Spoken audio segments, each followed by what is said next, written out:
بسم اللہ الرحمن الرحیم. In the name of Allah, the most beneficent, the most merciful. Assalamu alaikum students.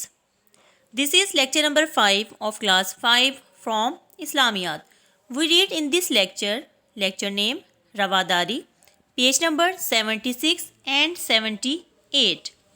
So let's start. Students, open your book, page number 76. رواداری اور اسوہ حسنہ صلی اللہ علیہ وآلہ وسلم. ہمارے نبی صلی اللہ علیہ وآلہ وسلم رواداری میں اپنی مثال آپ تھے. ایک دفعہ نجران کے عیسائیوں کا ایک وفد نبی کریم صلی اللہ علیہ وسلم کی خدمت میں حاضر ہوا. اس وفد میں ان کے مذہبی رہنما بھی شامل تھے. حضور صلی اللہ علیہ وسلم نے انہیں مسجد نبوی صلی اللہ علیہ وسلم میں ٹھہرایا اور انہیں اسلام کی دعوت دی. انہوں نے اس دعوت کو قبول نہ کیا، لیکن حضور صلی اللہ علیہ وسلم نے انہیں اسلام قبول کرنے پر مجبور نہ کیا. انہیں ان کے طریقے سے عبادت کرنے کی اجازت دے دی. رواداری اور صحابہ کرام رضی اللہ عنہ. صحابہ کرام رضی اللہ عنہ نے بھی حضور صلی اللہ علیہ وسلم کے طرز عمل کو اپناتے ہوئے ہمیشہ غیر مسلموں سے رواداری کا مظاہرہ کیا. خلفائے راشدین کے زمانے میں بھی سپہ سالاروں کو تاکید کی جاتی تھی کہ دوسرے مذاہب کے علماء اور عبادت گزاروں پر کوئی سختی نہ کی جائے اور نہ ہی ان کی عبادت گاہوں کو کوئی نقصان پہنچایا جائے. حضرت عمر رضی اللہ عنہ کے زمانے میں بیت المقدس کے عیسائیوں کو واضح طور پر بتایا گیا کہ ان کی عبادت گاہوں کو کوئی نقصان نہیں پہنچایا جائے گا اور مذہب کے سلسلے میں ان پر جبر نہیں کیا جائے گا. حضرت خالد بن ولید رضی اللہ عنہ نے جب شام فتح کیا تو اعلان فرمایا کہ عیسائیوں کی عبادت گاہوں کو نہ چھیڑا جائے، وہ بھی اسی ملک میں رہیں گے اور ان کو مکمل مذہبی آزادی ہوگی. ان تعلیمات کی روشنی میں ہمیں چاہیے کہ ہم اچھے اور بہترین انداز میں دوسروں کو اسلام کی دعوت دیں اور دوسروں پر کسی قسم کا جبر اور سختی نہ کریں. اس سے معاشرے میں بگاڑ اور انتشار کی کیفیت پیدا ہو سکتی ہے. چونکہ اسلام امن و سلامتی کا دین ہے، اس لیے ہمیں ایسے رویے اختیار کرنے چاہیے کہ دوسرے مذاہب کے لوگ ہمارے اچھے اخلاق اور رویوں سے متاثر ہو کر اسلام قبول کریں، نہ کہ سختی اور جبر سے. تو یہ تھے بیٹا ریڈنگ ہمارے چیپٹر رواداری کی.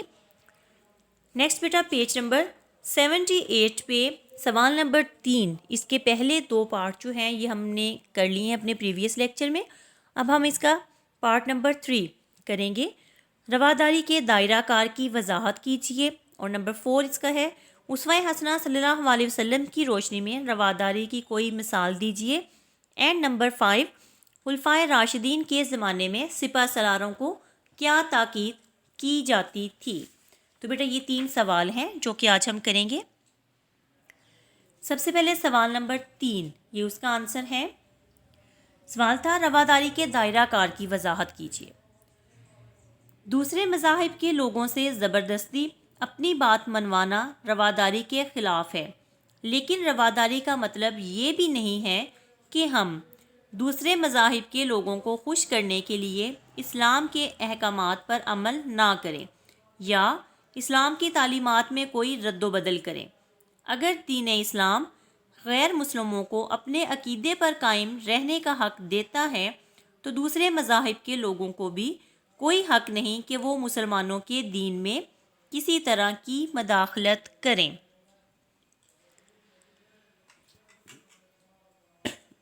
نیکسٹ بیٹا کوشچن نمبر 4 کا آنسر. کوشچن 4 ہمارا کیا تھا کہ اسوہ حسنہ صلی اللہ علیہ وسلم کی روشنی میں رواداری کی کوئی مثال دیجیے. تو اس کا آنسر ہے ہمارے نبی صلی اللہ علیہ وسلم رواداری میں اپنی مثال آپ تھے.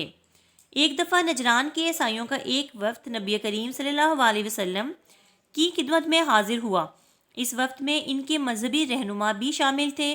حضور صلی اللہ علیہ وسلم نے انہیں مسجد نبوی صلی اللہ علیہ وآلہ وسلم میں ٹھہرایا اور انہیں اسلام کی دعوت دی.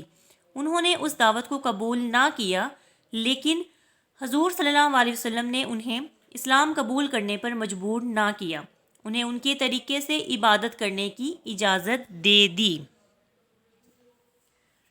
نیکسٹ ہے بیٹا کوسچن نمبر 5 کا آنسر۔ تو کوسچن 5 ہمارا کیا تھا؟ خلفائے راشدین کے زمانے میں سپہ سالاروں کو کیا تاکید کی جاتی تھی؟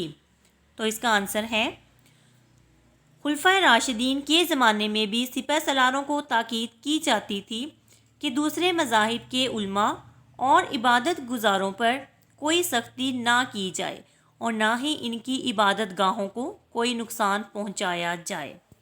تو یہ تھے بیٹا آج ہم نے ہاف ریڈنگ کی ہے اور ہمارے 3 آنسر کوسچن جو رہ گئے تھے ہم نے ان کو کمپلیٹ کیا ہے۔